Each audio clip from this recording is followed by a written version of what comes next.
अस्सलाम वालेकुम दोस्तों।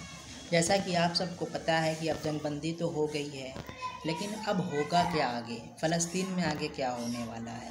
तो सबसे पहले ये कि फ़लस्तीन में होगा वो ये होगा कि जो मुस्लिम ममालिक हैं या यूरोपीय ममालिक हैं या अमेरिका है, वो मदद करेगा कि फ़लस्तीन में जो घर तबाह हुए हैं या जो हॉस्पिटल्स तबाह हुए हैं, या अभी बीच में खबर आई थी कि इजराइल ने एक ऐसी बिल्डिंग को भी तबाह किया है जिसमें इंटरनेशनल मीडिया के ऑफिसेस थी।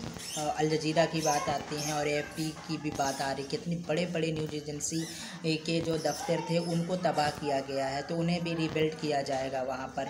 और उसके अलावा भी देखिए, खबर ये भी आ गई है कि मिस्र ने 50 करोड़ डॉलर की मदद के लिए ऐलान कर दिया है मिस्र में, और जो दूसरे भी अरब गल्फ़ देश हैं या जो भी छोटे छोटे मुल्क हैं वो सब मदद करेंगे। और मदद करने के बाद फिर से फ़लस्तीन को जो है हालात में पहले थे वो हालात में ले आएगा। लेकिन सवाल ये है कि ये जो सीज़ फायर हुआ है, जंगबंदी हुई है, इसमें जो है ये कितना दिन तक चलेगा। लाख टके का तो सवाल यही है, क्योंकि अगर 1 साल 2 साल के बाद नए घर बना दिए जाते हैं, जो घर तबाह हुए हैं, फिर एयर स्ट्राइक होगी और फिर घर तबाह होंगे, तो इसका क्या मतलब है। तो दुनिया को चाहिए, जो यूएन है वो एक ठोस कदम उठाए।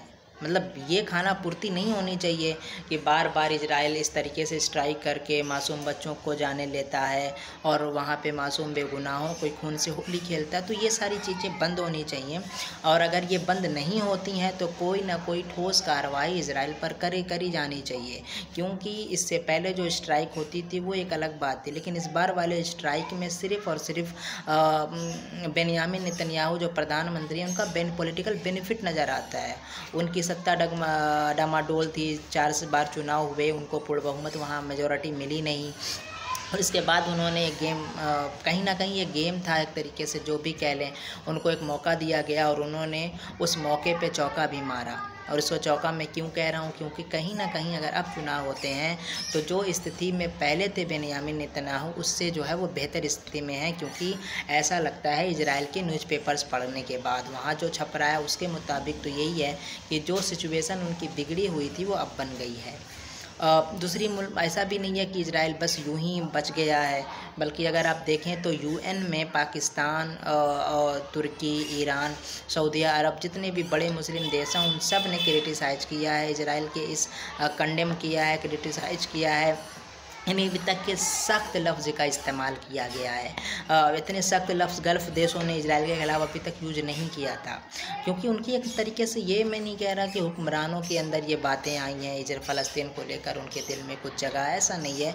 वजह सिर्फ ये थी क्योंकि अब सोशल मीडिया है, वहाँ जो हो रहा था वो जल्दी लोगों तक पहुँचा। लोग जो है उतावले हुए, आग बबूला हुए, सड़कों पर उतरे, और फिर कहीं ना कहीं इस चीज़ ने वहाँ की लोकल जो गवर्नमेंट थी, जो मुस्लिम देशों की गवर्नमेंट थी, उन्हें मजबूर किया वो इजराइल को जो है इजराइल को क्रिटिसाइज़ करें। वरना अगर आप देखेंगे तो पाएंगे कि पिछले दिनों जब ट्रम्प गवर्नमेंट थी अमेरिका के अंदर, तो ट्रम्प कोशिश कर रहे थे कि वो इजराइल और जो गल्फ़ देश में मुस्लिम देश है उनसे टाई अप करा के मुल्कों में आपस में रिश्ते करा दें, और जो सिफारत वाले रिश्ते हैं वो भी बाकायदगी से उसमें करा दे दोनों मुल्कों में। ख़ास तौर से यूएई ने किया, बहरीन ने किया, मोरक्को ने किया। सब खबर ये भी थी कि सऊदी भी कर लेता अगर उस पर आलमी प्रेशर ना होता मुस्लिम देशों का।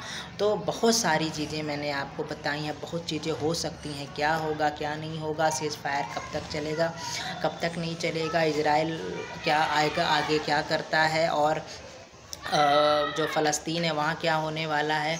तो बहुत सारी चीज़ें हैं। उम्मीद है कि इस तरीके से जो भी खबर आती है मैं आपको देता रहूँगा। मिलते हैं नेक्स्ट वीडियो में, तब तक के लिए शुक्रिया, थैंक यू। और ये जो बैकग्राउंड में आवाज़ें आ रही हैं, अब इसको बिल्कुल भी माइंड ना करें। ज़्यादातर आप फोकस रहे, जो आपको मैसेज मिल रहा है, जो न्यूज़ मिल रहा है, उस पर फोकस करें। ठीक है, मिलते हैं नेक्स्ट वीडियो में, शुक्रिया, थैंक यू।